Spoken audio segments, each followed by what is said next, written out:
Now, a four-day summit on sexual violence in war has begun in London. The conference is hosted by the UK Foreign Secretary William Hague and UN Special Envoy Angelina Jolie. The event, the largest ever of its kind, is a result of an intense two-year campaign to raise awareness.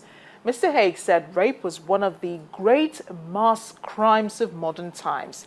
He also called on the 140 nations attending the summit to write action against sexual violence into their army training. Nations taking part in the summit include Bosnia, the Democratic Republic of Congo, and Somalia, countries where sexual violence has happened on a vast scale. In the 2 years since Mr. Hague and Ms. Jolie launched their campaign, a declaration of commitment to end sexual violence and conflict has been endorsed by 141 countries. Mr. Hague, however, says the aim now is to take concrete steps, including providing more help to survivors. I'm so happy to be here. This has been long in coming. We worked on this for quite a while, and on our way over, we spoke about the women we met recently on our last trip, and in particular one woman who said that she had yet to tell her child that she'd been raped because she was so humiliated and she couldn't bring herself to admit it to him. And she felt that having had no justice for her particular crime in her particular situation and having seen the actual man who raped her on the streets free, she really felt abandoned by the world. And so on the way over, we thought, what is she going to think of this day? This day is for her. This will be the greatest concentration of effort, of discussion and decision ever seen in combating sexual violence in conflict. It's an issue on which Angelina and I have worked, as you know, over the last 2 years. And it's also going to be a summit like no other on this subject because of what we are going to agree, of practical action that will result. The new international protocol that will set standards internationally for the documentation and investigation of these crimes. Now, before the summit in London, British Deputy High Commission here in Lagos held a session of moderated discussion to set the mood for discussions. It was attended by representatives of the Lagos State Ministry of Women Affairs and Poverty Alleviation, the Diplomatic Corps, civil society and secondary school administrators.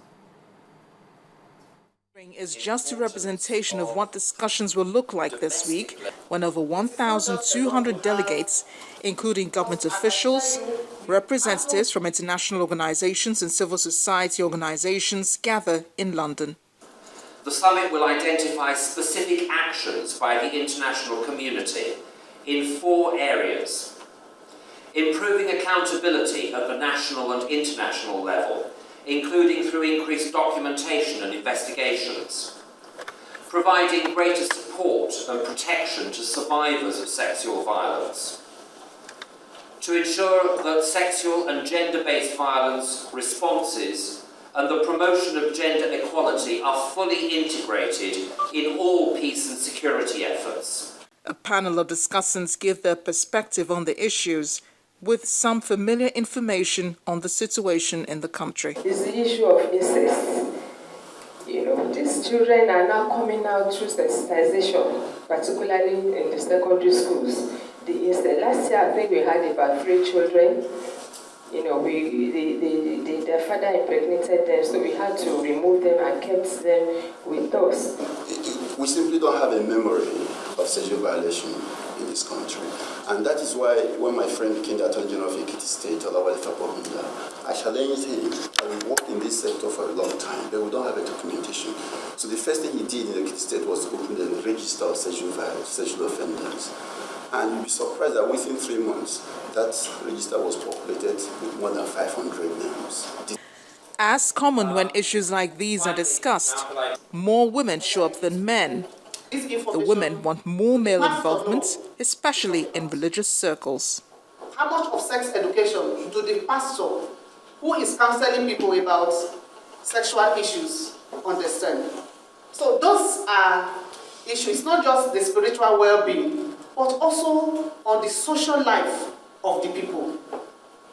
The women revealed that even before the Chibok abductions, young girls have been taken from smaller communities by Boko Haram, sometimes following payment of a paltry sum of money.